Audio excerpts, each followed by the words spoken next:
Hei, apa yang kau lakukan di sini? Kau seharusnya membuat video YouTube sekarang. Kenapa kamu malah bersantai di sini? Apakah kamu mau aku turunkan viewsmu sekarang? Aku hanya bersantai saja di sini, Pak Manajer. Aku akan membuat videonya lagi nanti, Pak. Tidak usah nanti, cepat buat sekarang.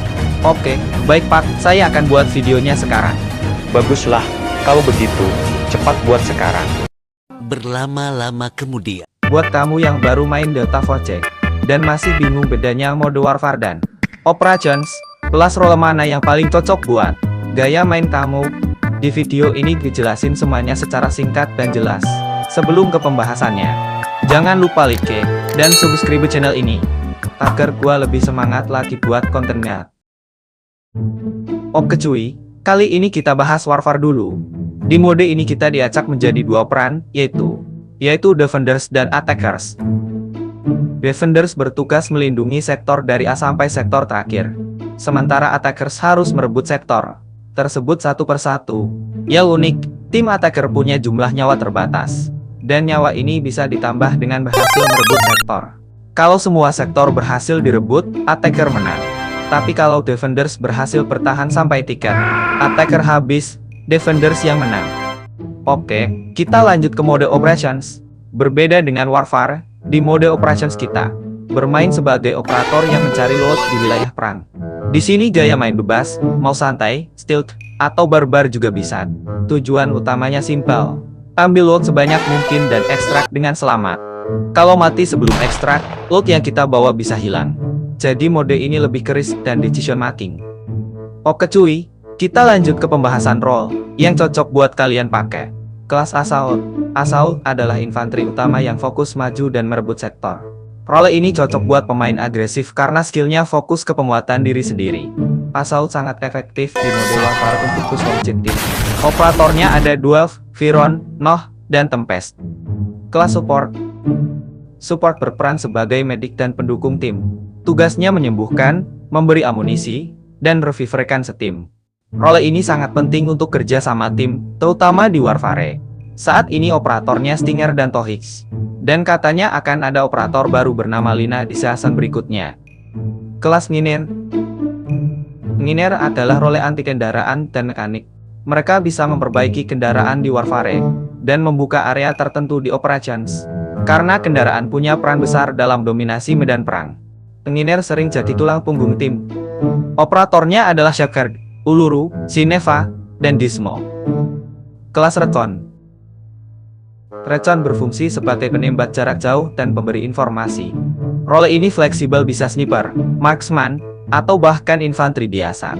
Recon punya skill bawaan beacon yang memungkinkan tim respawn lebih dekat ke objektif. Operatornya Luna, Eklao, dan Raptor. Jadi itu penjelasan singkat mode dan role di Delta Force. Kalau kamu masih bingung pilih role yang cocok sama gaya main kamu, tulis di komentar. Ini waktunya gua bermain, jadi selamat menikmati. A few moments later. Kenapa gua pakai gadget yang ini ya? Seharusnya gua pakai AT4. Yah, sudahlah, ntar lagi kalau udah mati gua ganti.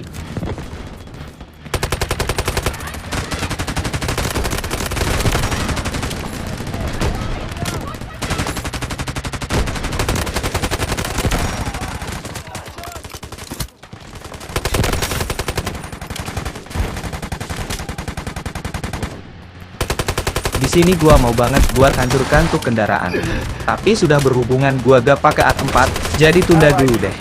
Mumpung skill Uluru sudah keluar, ini saat gua hancurkan tuh kendaraan. Oke, bagus, kena juga.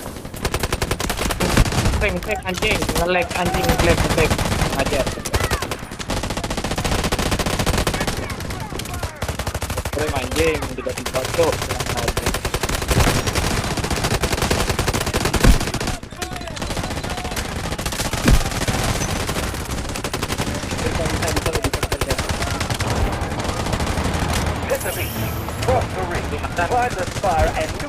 Di sini tim gua berhasil untuk rebut sektor A dengan cukup gampang.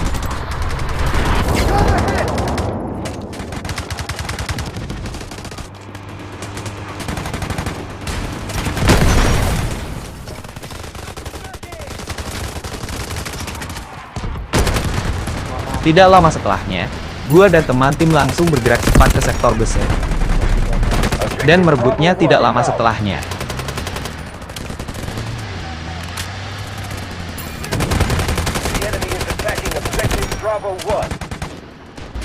Bisa. Dan tidak lama setelahnya kami pun bisa ambil sektor kedua dengan cukup gampang dengan bantuan dari tank. Inilah mengapa gua bilang kalau kendaraan itu berperan sangat penting dengan jalanannya pertempuran. Anjing mic tuh buka. Kalau di map ini, agar tank bisa pergi ke sektor di sini kita pakai lift cuy, karena tempat sektor itu ada di bukit, jadi kita pakai lift untuk pergi ke sana. Dibeli ah. Kalau kita pakai lift di sini, kita harus waspada cuy, karena banyak player yang akan meletakkan ranjau anti kendaraan di sini cuy, jadi berhati-hatilah. Ya. Karena tanknya hancur di sini, gua memanggil kendaraan laf cuy untuk merebut sektor yang di sini. Goblok. Mana terjun dong ya serangan gua. Nanti mau ya. Tadi melamur tuh nak serangan gua. Allied troops marching in the north of objective Charlie 1. Mati. Bentar. Tidak lama setelah gua langsung majuin sektor keduanya cuy, karena penjaga di luar sudah gua atasin.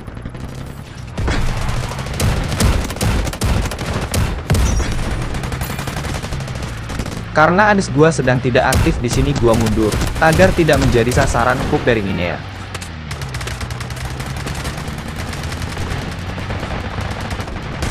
Karena setimku sudah banyak yang maju, di sini gua langsung majuin lagi agar bisa mendapatkan sektor kedua dengan cepat.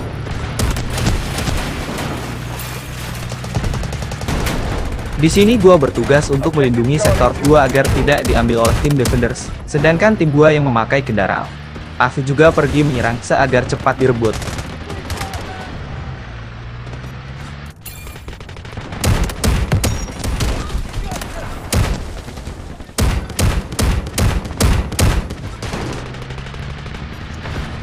Singkat cerita, tim gua berhasil merebut sektor dengan cukup cepat dengan strategis yang aku buat dengan Steam. Di sini gua dengan cepat langsung pergi ke sektor dan dengan cepat karena kurangnya perlawanan dari tim defender saat di luar. Di sini pun gua pun langsung masuk ke markas defenders dan mengacak-acak formasi mereka agar teman satu timku bisa masuk dengan mudah.